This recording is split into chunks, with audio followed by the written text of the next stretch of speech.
Olá, IPCA! Hoje, sábado, 14 de abril de 2012, nós estamos lendo a Bíblia juntos há 62 dias. E hoje vamos concluir a leitura da primeira carta do apóstolo Paulo aos Tessalonicenses, lendo o seu quinto e último capítulo. É impressionante, meus irmãos, como esta carta tem um apelo ao dia da vinda do Senhor Jesus. No texto do boletim que nós vamos colocar amanhã, no domingo, para que você acompanhe os aspectos contextuais desta primeira carta e também da segunda, o reverendo Dario nos fez uma importante observação que é digna de destacarmos aqui, de que todos os capítulos da primeira carta de Paulo aos Tessalonicenses terminam com alguma menção à segunda vinda de Jesus. Veja que no capítulo 1, verso 10 está dito assim: para aguardardes dos céus o seu Filho, a quem ele ressuscitou dentre os mortos. No capítulo 2, no finalzinho do capítulo 2, verso 19, Paulo diz que ele exulta em relação à qualidade cristã dos Tessalonicenses na presença do nosso Senhor Jesus em sua vinda. Verso 19 na parte final. No capítulo 3, veja, na vinda de nosso Senhor Jesus com todos os seus santos, é o que diz o versículo 13. No capítulo 4, toda a seção a partir do versículo 13 até o versículo 18 fala a respeito da volta de Jesus. E o verso 17 fala sobre o encontro que teremos com o Senhor Jesus nos ares. E agora então o capítulo 5 trata a respeito desse tema, estendendo aquela sessão que foi iniciada no verso 13 do capítulo 4. Paulo fala que ele já havia instruído aqueles irmãos a respeito desses tempos ou épocas e que eles estavam inteirados com precisão de que o dia do Senhor vem como ladrão de noite. Essa expressão dia do Senhor é uma expressão que ecoa as palavras do Antigo Testamento, onde o dia do Senhor era o dia em que Deus haveria de encontrar o seu povo para o julgamento dos culpados e para a salvação dos fiéis. E sempre tem essa expressão uma conotação do juízo de Deus. E isso fazia parte da programação, do anúncio, melhor dizendo, do apóstolo Paulo. Tudo aquilo que Paulo falava quando pregava, da proclamação de Paulo, especialmente nessa segunda viagem missionária, tinha conexão com o dia do juízo. Se você volta a Atos capítulo 17, você vê no início do capítulo que Paulo esteve em Tessalônica, depois a partir do verso 10 em Bereia, e no verso 16 você vê que Paulo esteve em Atenas.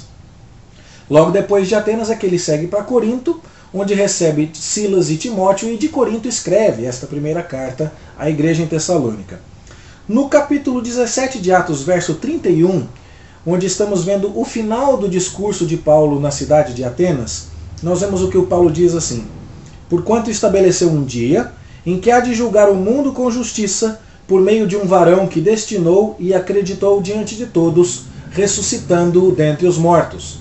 Paulo estava introduzindo a matéria do juízo final em Atenas, mostrando que Deus haveria de julgar o mundo através de Jesus, que foi ressurreto dentre os mortos, e quando o assunto da ressurreição veio à tona, é que os atenienses quiseram interromper a conversa. Mas, certamente, essa mesma proclamação que Paulo fez em Atenas, ele fez também em Tessalônica, duas cidades antes, Tessalônica, Bereia e Atenas. E lá em Tessalônica, o apóstolo Paulo deve ter falado a respeito disso, do dia em que Deus haveria de vir para julgar. E esse julgamento causou alguma inquietação àqueles irmãos. Paulo, então, neste capítulo 5, vai tratar desse tema, o tema da volta do Senhor, que ela vai ser uma volta repentina e que você não deveria acreditar quando alguém estiver pregando sobre paz e segurança, porque o Senhor vai voltar como vem as dores de parto a uma mulher que está para dar à luz, ou seja, repentinamente. Mas, se os irmãos em Tessalônica estivessem vivendo em vigilância, andando na luz e não nas trevas, eles não deveriam se preocupar. Diz o verso 9 do capítulo 5 que Deus destinou os irmãos de Tessalônica para a salvação em Jesus Cristo, e não para a ira.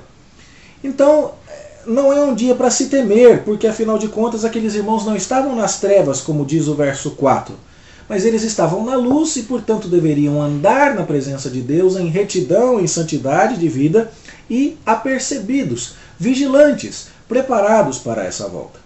Uma das maneiras de mostrar esse preparo vem explicada por Paulo a partir do verso 12, que é justamente a prática das leis cristãs, dos mandamentos do Senhor Jesus em todas as esferas da vida.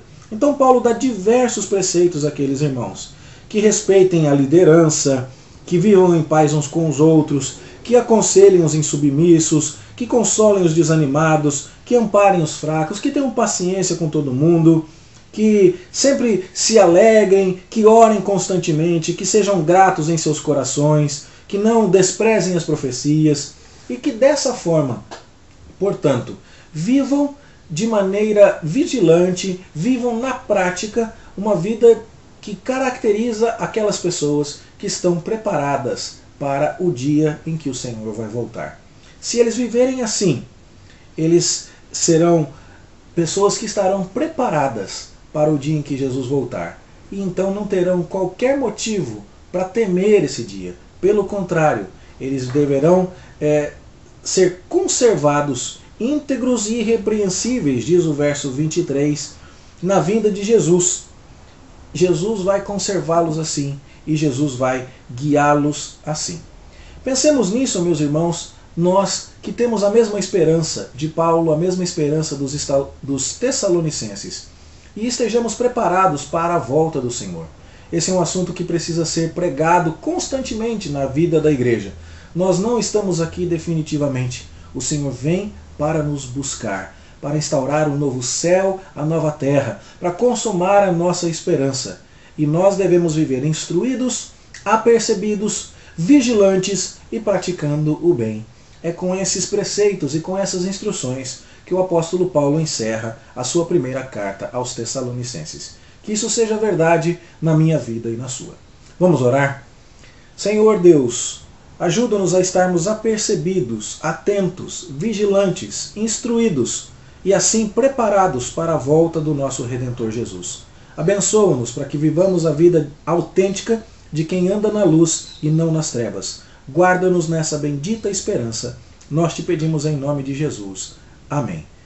Uma boa leitura para você. Até amanhã na igreja, se Deus quiser.